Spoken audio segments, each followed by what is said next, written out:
Sensor dust is a problem that we all encounter at some time or another, and the problem with it is that when you have an image where there are areas of continuous tone, it becomes really obvious. And one of the great things about Lightroom is that it makes it really easy to remedy sensor dust using just the spot removal tool. So I'm just going to switch it on here, and you'll see here these are all the dust spots that I have removed.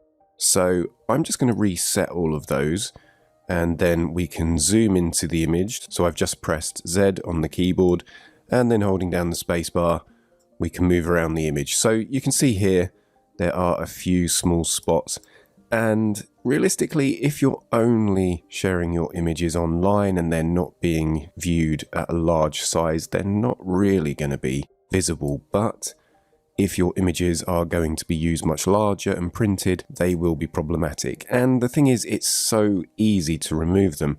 It makes so much sense to do it so that the processed image is completely finished. So we have a tool within the spot removal tool that helps us to see any dust spots in the image. So we just need to click on Visualize Spots, and then I'm going to zoom into the image again, and you'll see it appears at this stage that there aren't any spots in the sky. So what I'm going to do is just take this slider over to the right, and then we can actually see where those dust spots roughly are. So this is a really handy tool to use before and then after you've removed spots, just to make sure that you have removed all of them. So let's just zoom out. So we can see there's spots dotted around here. These are parts of the clouds. So it's kind of obvious which ones are the spots because they have a more circular appearance. So I'm just going to switch that off, and then we can move around the image and remove those spots. So let's start over on the left here. So we have several spots here.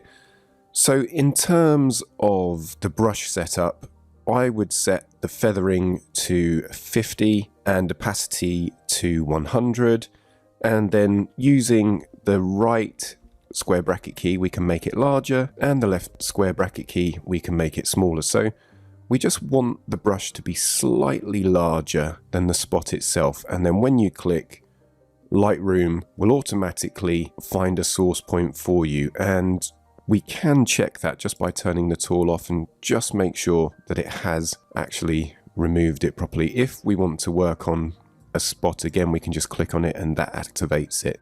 So once again, I can just click and the spot is removed automatically. So let's just move along. So once again, using the space bar. So I'm going to click here, and let's just assume that we weren't happy with this source point. What we can do is just hover the mouse pointer over the sample area, and then we can move it to anywhere else in the image, because sometimes Lightroom doesn't choose the best source point.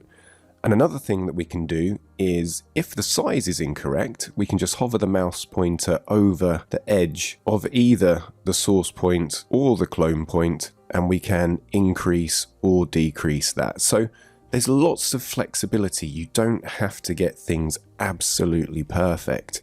Although it does save time if you're continuously changing the size of the brush. But one of the good things about sensor dust is that it is quite often the same size. It doesn't vary drastically unless you have a really bad dust spot problem on your sensor. So let's just switch that tool off and just make sure that everything looks as it should. So I think that's good. So I'm going to switch that back on. It's just that it can be difficult to identify whether the blend has been successful when the guides are in place.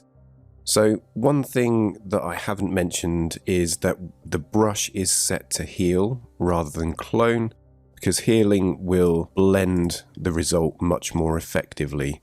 So let's just move that one.